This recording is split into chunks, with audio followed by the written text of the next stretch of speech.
The Alternative Dig Talk. Real issues, real talk. At first, we hit your gadgets with our state-of-the-art digitalized mobile studio with the debate on the road behind the wheels. Later, we launched our magnificent studios located on Plot 1A, Sewagude Close, Lukulinanganda, Machinde, Kampala, where we bring to you our must-watch shows like The Mighty Drive, Monday to Friday, 8 a.m., Hotline, Mondays, 7 p.m. As for legal matters, Twins at Bar, Tuesdays, 11 a.m., Wednesdays, 6 p.m. is Afro-Caribbean Link, where we connect Africa with the Caribbean. Voltage on Thursdays, 7 p.m., featuring a youthful panel. Interface with Dr. Kiza Besije every Friday, 12 p.m. with his call to action against injustices. Snap Talk, Saturdays, 6 p.m. with the trio.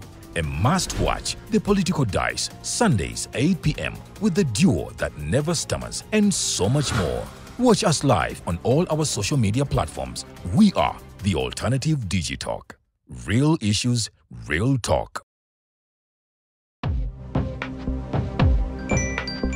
Go to the church, though. Tawali man, what's up? Man, can you imagine people just dump everywhere? Someone drinks water and throws the bottle wherever. Come on, Rogers. What else do you expect people to do with an empty bottle? Simanya now, do you know that plastics take at least 450 years to decompose? What? That's a long time. Exactly. Because plastics are made out of a lightweight and flexible material that doesn't decompose easily. And plastics everywhere in the environment cause plastic pollution. What is plastic pollution now? It is the accumulation of plastic waste in the environment, like bottles, polythene bags, straws. All of these contribute to plastic pollution. I have been using them without knowing their effect. Yeah, a lot of people have. Plastics are a danger to the ecosystem, both on land and in water. So how can we overcome this problem? Is there something we can do? Oh yes, we can reduce by minimizing the use of plastics, reuse by repurposing them, or recycle by collecting and processing them into new products. Everyone wants to change the world, but no one wants to change themselves for the world. How about we change our habits for the world? And it starts with me and you. This message is brought to you by Alternative Digitalk.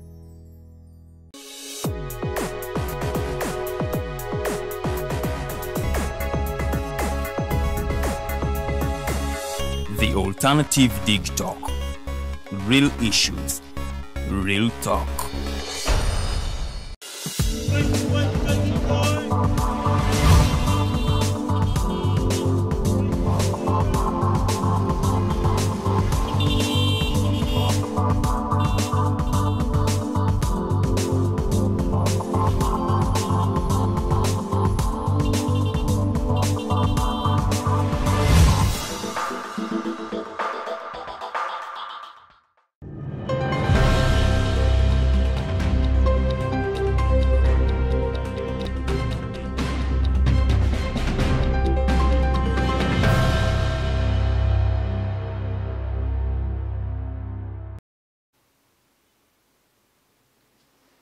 Basobola banyewo mbaniriza nnyo wano ku program ya Mwengazi The Mighty Drive lunaku lwa kubiri ennaku z'omwezi zino ziri bbiri omwezi ogw'omwenda omwaka 2024 amanyaza Edgar Matthew Karuhanga nokubanga mbaweereza okusinzira wano ku Digital TV fewetu besingira otwasalawo kubanga tusinzira nga tubaweereza nga tubabulya ebice biba bigenze mu maaso gyemba temubadde mu mbeera eyo bingi ebikyagenda mu maaso mu ggwanga lya Uganda era amawulire gakyali mangi nnyo ag'okubanga tubawa olunaku luno olwaleero bagambye olunaku lwa kubiri ennaku z'omwezi 3 omwezi gwa mwenda omwaka 2024 olunaku lw'eggulo twalabye era okwekalakaasa kwabamu nga kugenda mu maaso mu kibuga kya Uganda ekibuga ekya Uganda ekikulu ekya Kampala. Poliisi yakutendoza abakyala basatu abadde mu kwekalakaasa okonja kuba njogera ku mboozi eyo n'emboozi endala nnyingi eziva mu sides eyo mu opposition naddala ku nsonga za FDC ne Katonga faction bingi bikyagenda maaso era nyina amawulire eyo. In fact bingi ebyogeddwa tujja kuba tubinyumyako olunaku luno olwaleero. Waliwo n'obulumbaganyi gavumenti ya Amerika bwe yayogeddeko nabwo era tujja kuba tubwogerako mu mbeera eyo. Amanya amagambye nze Edgar Matthew Karuhanga ndi muweereza wano ku Digital TV. Tulina programu ez'enjawulo era tukola bintu bingi nga Digital TV. tetukoma mu kukuweereza kwokka okukola programu zino naye nedda tulina bingi bye tukola tusobola okuba nga tuku live streamingira omukolo gwo kati oba olina omukolo olina mbaga olina birthday olina lumbe olina conference olina event yonna ffe tusobola okuba nga tukuleetera equipment eziri up to date ezisobola okuba nga zi live streaminga omukolo gwo wonna wooba oli ffe tusobola okuba nga tubiweereza butereevu ensi nesobola okuba nga ebiraba oba olina n'omukolo ng'oyagala tukukutegekere natwo tukikola in fact oba oyagala kuba nga otegeka tugeze nga book launch ey'ekitabo kyo tusobola okuba nga tubikola wano olina conference gy'oli mu kutegeka tusobola okuadvisinga ku venue ku cameras ku microphones ku bintu by'osobola okuba nga okozesa wano nga Digital TV era kibeera kyamaanyi nnyo oba osobola okutulikinga out n'otubuulira in case olina ayagala photography ku mukolo gwo okukubira bifaananyi okukwatira videos ennungi ne tuzikutemera netusobola okuba nga tuzikuwa byonna tuba tubikola wano ku Digital TV. So oba oyagala kwogerako naffe osobola okutusindikira message ku mikutu gyaffe egy'enjawulo tuli ku The Alternative Uganda eyo ku Facebook ne ku Twitter The Alternative Uganda gye tuli osobola okutusangayo tuli ne ku Instagram wonna tusobola n'okukozesa erinnya Digital TV nawo oba osobola okutulaba kati osobola tuweereza direct message ffe tujja kubeera eno tusobole okuba nga twogera naawe mu kaseera kennyini in real time then osobola okuba directly wano ku studio n'okubira programs director w'ekifo kino omwami bamuyita Mukose Arnold Anthony enamba eri noti 7 noti 8 noti 22 oba osobola ogiyita 0701 800 212 osobola okuba nga oba reaching awo then netusobola okuba nga tukuweereza tulina ne program ez'enjawulo si Mighty Drive yokka tulina program ez'enjawulo tulina The Voltage Show eyo ebeera mu lulimi Luganda naye nga ate twogera ku nsonga za byabufuzi ebeerayo ku lunaku lwokuna kuva ssaawa emu paka ssaawa 3 ez'akawungeezi tulina The Political Dice ensonga tuba twogera ku nsonga ez'ebyobufuzi naye mu ngeri esanyusa mu ngeri gye waligambye eri attractive and entertaining eri bit witty naye nga tuba twogera ku nsonga ez'obyobukulembeze zigenda mu maaso mu ggwanga mukyala Farida n'omukyala Teddy Tenjo be bagikolako buli lunaku lwa Sunday ku ssaawa 2 ez'ekiro oba osobola okuba nga obeegattako tulina Snap Talk eriyo ku lunaku lwa 6 nsonga za byabulamu twogera ku nsonga za health life relationships marriage and things like that ebisobola okuba nga biyamba naddala abavubuka mu generation eno so osobola ogiraba Snap Talk ku lunaku lwa Saturday ku ssaawa 12 naye ebeerayo then waliyo the hotline nze kennyini agikubiriza ebeerayo olunaku lwa Monday akawungeezi ebeera mu lulimi Lungereza okuva ku ssaawa mpaka ssaawa 3 tubeera wano n'abakulu ab'enjawulo okuva mu bibiina ebyobufuzi eby'enjawulo tubeera ne representatives okuva mu NRM mu UPC ne political parties ez'enjawulo nga twogera ku nsonga zennyini ezo ezikwatagana ku nsonga z'ebyobuyinza n'okutwala obuyinza oba ne political parties and political activities wano mu ggwanga erya Uganda. Tulina the health hub yo ebeera ya byabulamu generally oyagala kumanya ki olina ekirwadde ekyobumanyiiko kyoyagala okuba nga bakulungamyeko bakugaidingeko nayo osobola okuba nga ogiraba ku lunaku olwokubiri oba Tuesday olwaleero ku ssaawa 10 ez'akawungeezi tujja kubeera wano nga tubaweereza n'endala nnyingi waliwo Quadbo waliwo Afro Caribbean Link zonna zino program osobola okuba nga oziraba ku mukutu gyaffe egy'enjawulo jjukira ffe twasalawo okuba nga tubaweereza nga tusinziira ku masimu gammwe kubanga tulaba ensi gy'eraga egenda digital so ffe tusalawo okuba nga tubaweereza gwali ku board osobola okutulaba atudde ewaka osobola okutulaba ali mu kufumba osobola okutulaba era n'abali wabweru w'eggwanga musobola okuba nga mutulaba in real time era njagala n'okubeebaza mwaka ensusso okuba nga muteekamu obudde ate ne muteekamu oluusi ne muzuukuka ate ku makya nnyo oluusi ne mubeera budde bwakiro n'osigala ng'otunula okuba ng'olaba vidiyo eno ate abamu ku mmwe mumanyi n'okuddayo ne muziraba ku YouTube era nammwe njagala okuba nga mbeebaza okuba nga mukola omulimu omulungi naffe tubasuubiza okusigala nga tubaweereza mu ngeri ez'enjawulo. Olunaku olwaleero nina abagenyi babiri omu munnamawulire omwami Gerald Katumba tugenda kuba tunyumyamu naye ate wali badde omuyita political activist agezaako okuba nga ayogera ku nsonga z'ebyobufuzi zigenda mu maaso mu ggwanga with a whole lot of experience then tugenda kwegattibwako omukyala Nansuubuga Fatima oyo nno ava mu kibiina kya National Unity Platform, ekibiina ekikulembedde oludda oluvuganya gavumenti naddala mu paalamenti yaffe eyawantu. Tugenda kwogera ku nsonga nnyingi naye sira tugenda kuliteeka ku ngeri ki abavubuka oba Bannayuganda gye basobola okuba nga balagamu obutali bumativu bwabwe kyewaliise demonstration bakikola batya mu ngeri eri effective oba engeri enasobola okuba nga ejjayo ekiruubirirwa kyabwe obulungi ennyo. So olunaku olwala kitugenda okusinziirako naye ate tugenda kwogera ne ku nsonga endala ezigenda mu maaso mu ggwanga, ebyobufuzi, ebibiina ebyobufuzi ebipya bye baagala okuba nga baleetawo, tulabe ne ku NUP eyo obuvuyo obulimu ekitala tufunyemu n'akaaganya. Tujja kwongera ku nsonga endala ezigenda mu maaso mu ggwanga. Kati munzikirize ngendeko mu mawulire agabadde gye mutabadde. Kantandikireko mu kibuga kya Kampala, Uganda. Olunaku lw'eggulo waliwo abakyala abalaze obutali bumativu bwabwe nga bijjamu engoye ne basigala kumpi bute ne batambula paka ku paalamenti ya Uganda. Bano abakyala babadde basatu era baavuddeyo nga balaga obutali bumativu bwabwe nga bagamba ensonga y'obuli bw'enguzi naddala mu paalamenti ya Uganda ekutte ejjembe. Badde basaba Speaker of Parliament asobole okuba nga alekulira era ebigambo byabadde biwandiikiddwa ku mibiri gyabwe ekyabadde obukunya byabadde biraga obutali bumativu. Babadde bataddeko kyewaliise bataddeko beekalarinze oba beepaintinze ne colours ez'enjawulo eza Uganda, kyenvu, red, black, yellow ne red zibadde basobodde beesitimbye nga balaga obutali bumativu bwabwe. Naye ate ne beteekako n'ebigambo nga bifumitiriza oba bifumita Speaker of Parliament ate nga bimusaba asobole okuba nga alekulira. Kino nno bantu bangi bakireceivinze mu ngeri ey'enjawulo. Poliisi yo yakireceivinze ng'ebakwatira teyabakkiriza kubanga bayingira mu Parliament babakutte era ne batwalibwa mu mbuga z'amateeka bwe twogerera nga baba remandinze mpaka ennaku z'omwezi 12 omwezi guno ogwa September omwaka 2024. So ekyo kyo kyakoleddwa dda. Tugenda kuba nga tulaba ndoza mu nnaku nga 10 bagenda kuba badda mu kooti okuba nga babitebya naddala omusango ogwabaguddwako okubeera common nuisance. Abantu ab'enjawulo bo ekisooka abamu bakivumiridde abakyala okuba nga bijjamu engoye zaabwe okuba nga balaga obutali bumativu bwabwe. Naye ate abantu abalala bakirabanga ate enkola abantu gye basobola okuba nga bakozesa okuba nga balaga obutali bumativu era nga tebakirinaako buzibu. Waliwo omu gwe nalabye ng'ayogera ku mukutu gimukwanira wala naddala omukutu ogwo gwa X nti kuva dda wano mu Buganda okubeera obwereere nakyo kyabeeranga nga weapon. It's a statement omuntu gy'aba akoze ng'alina kyayagala okuba nga putting across oba ng'alaga. So mu mbeera eyo bano abakyala babadde baagala kuba nga balaga obutali bumativu bwabwe eri biki ebigenda mu maaso mu ggwanga.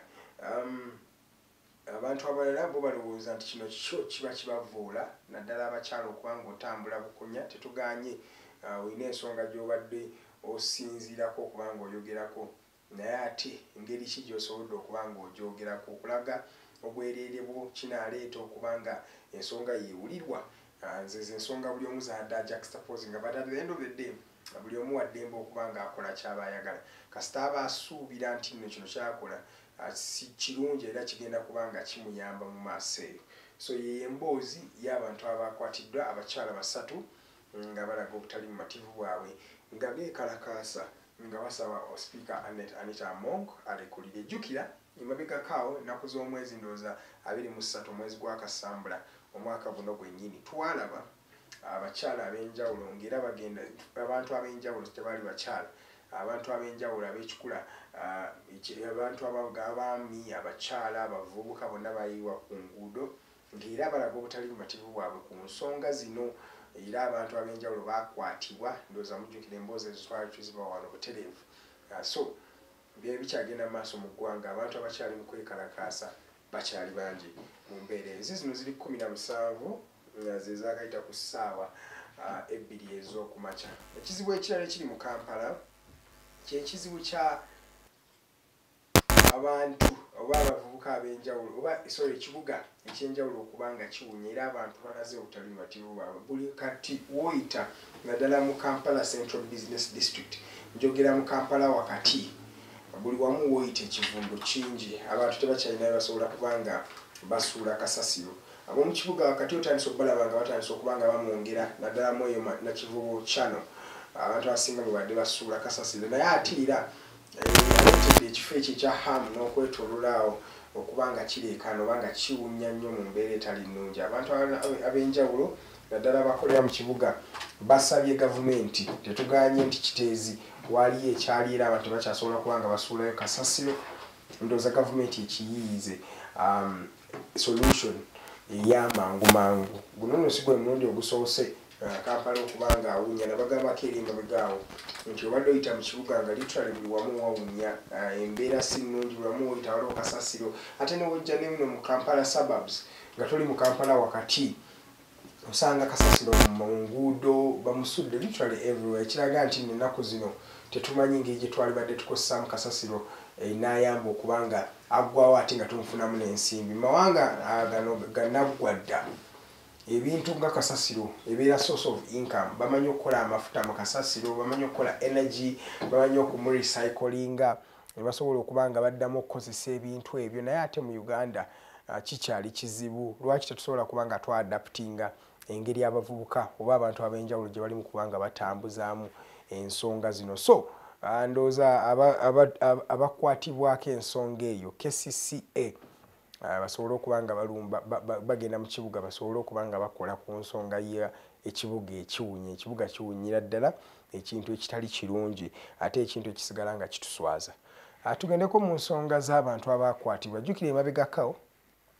bannakibiina kya FDC nga bagwa ku luuyi lwa Katonga baali bagenze Kenya eyo okubanga bayiga ndowooza ensonga z'ebyobukulembeze bakwatibwa abantu 36 ne bazibwa wano ku butaka ate ne basibibwa ne babateekako emisango eminene nnyo nno gye bali mu kutemya gye bali mu kubanga bali mu kubanga bawulira mu kkooti we twogerera kati Lukwago yagambye looya w'abano abantu era y'omu ku members ate abakulu mu kibiina kino ekya FDC in fact twogera kati acting president owa FDC naddala ku luuyi olw'e Katonga yavuddeyo n'agamba bagenda kukwatagana ne bannamateeka oba bamaze dda okukwatagana ne bannamateeka mu ggwanga erya Kenya okubanga bakuba gavumenti ya Kenya mu mbuga z'amateeka bano bagamba tekyali kituufu oba kikyamu okubanga okwata abantu n'obajja mu ggwanga erya Kenya ate n'oba deportinga nga tobayisiza mu mitendera mituufu ate ne basibibwa mu ggwanga erya Uganda ono agambye bagenda kubanga baloopa gavumenti ya Kenya mu mbuga z'amateeka ng'omusango bagenda okugigula kwe gw'okubanga batyoboola eddembe ly'obuntu human rights z'Abannayuganda abaali mu Kenya eddembe lyabwe lyatyoboolwa era bagambye bagenda kubanga omusango guno bagufayiringa mu kkooti ez'e Kenya batandika okubanga bawulira ensonga eno jjukira emabegako we baali bakwata abantu bano gavana w'ekifo mwe baba bakwatibwa yagamba nti yali tamanyi nti abantu bano bakwatibwa era tamanyi na ngeri ki gye badipotingibwa okubanga bajjibwa mu ggwanga erya Kenya okutwalibwa mu ggwanga erya Uganda so kino kikulaga nti yes waliwo semblance of something that is going to be done especially kuside y'ab'e Katonga naye wetwogera wano mu ggwanga nga bano abantu 36 bo bakyali mabega wa mitayimba nalabyeko omukulu Kyagulanyi Robert Sentamu omukulembeze w'ekibiina kya National Unity Platform ng'agendako mu kkomero okubanga abakyalirako kyabadde kirungi nnyo naye byebyo bigenda mu maaso mu ggwanga erya Kenya nga tumaliriza omwogezi wa poliisi omujja poliisi ya Uganda gye ngamba omwami Lusoke Kituuma yavuddeyo n'akakasa eggwanga nti bakoze buli kimu okubanga babiifinga up security kino kituuse mu kaseera nga gavumenti ya Amerika yalabula oba yayisa okulabula eri abantu baayo okubanga beewala okubanga bali bulindaala kyewaliise vigilant mu nsonga zaabwe bano bagamba nti Uganda bateebereza nti waliwo bannalukalala ba Al-Shabaab abategese obulumbaganyi eri eggwanga lino erya Uganda era baasaba bannansi baabwe abali muno basobole okubanga bali bulindaala ku mbeera ezo bateekawo some hotspots batugamba tutye oba tuwewale wali kwa Renamo ne bagamba wayinza okubeerawo obulumbaganyi ku KIU n'ebitundu ebyenjawulo so ffe kyetusaba naddala era ne poliisi kyeyasabye tubeere bulindaala nga bannayuganda zino nno warnings ezikolebwa nga ziweereddwa abagana amawanga amanene oluusi zimala ne zituukirira ndowooza mujjukira baatuwoninga nti twalina okufuna obulumbaganyi before bali bakakyogerako bati digida pork joint neerumbibwa era abantu bafiira mu njege eyo era kati bazzeemu okubanga balabula naye kirungi nti poliisi yamaze dda okubanga ekakasa nti bakitegedde era nabo bali mu kukikolako ate n'amagye nadde empulira Brigadier General Felix Kulaije naye ng'agamba tebakitutte nga kintu kya bulijjo era nabo babiifinze up security yaabwe kati gwe omuntu wa bulijjo gwaba asigadde okubanga weekuuma naawe because yes tulina bano abakuumi poliisi amagye n'abantu ab'enjawulo naye ate security etandika naawe ng'omuntu nga munnayuganda weka then katumalirize n'ensonga eya ebigenda mu maaso wali Kabale naddala Kabale University etandise okulaba nga in fact si Kabale University naye amasomero g'omu Kabale batandise okwasesinga nga balaba abasomesa bangi abava mu mulimu ogwo ensonga eno nagyogerako emabegako awo nti there is a growing trajectory nti abasomesa balekedde awo kubanga bakola omulimu gw'okusomesa bano nno ensonga eno bagitadde ku reasons nyingi okutandikira mu kupuwa salary oba ensimbi entono zibaweebwa ate nga workload mungi ebbeeyi y'ebintu yeekanamye batandise okubanga bayingira trades endala oba emirimu emirala kino kiragawo ate kitwalawo eggwanga lya Uganda abasomesa bwe baba batandise okubanga bava mu mulimu gwe baasomerera okubanga bakola nga batandise okubanga bettanira booda nga bettanira informal sector kirekawo abaana b'eggwanga ndowooza bino ebintu tulina okubanga tubinyumyako okubanga tucreatinga Uganda ennungi ate naasobola okubanga eyamba buli omu muzikirize enkome wano ku dakiika 25 ezakayita ku ssaawa 2 ez'okumakya njagala tuwummulemu we tukomawo ngenda kubeera n'omwami Gerald Katumba n'omukyala Fatuma Nansubuga tunyumye ku nsonga ezigenda mu maaso mu ggwanga zino ensonga tetuzinyumyako kubanga tuvuma oba okubanga tuloonya blame eri abantu ab'enjawulo no tuzoogerako okubanga fostering a conversation tutandikewo emboozi enaasobola okubanga eyamba lino eggwanga okufuuka eggwanga eddungi musikirize empumulemu amannya nze Edgar Matthew Karuhanga okyali ku program The Budget The Mighty Drive tuli ku Digital TV butereevu ku Facebook ne ku YouTube.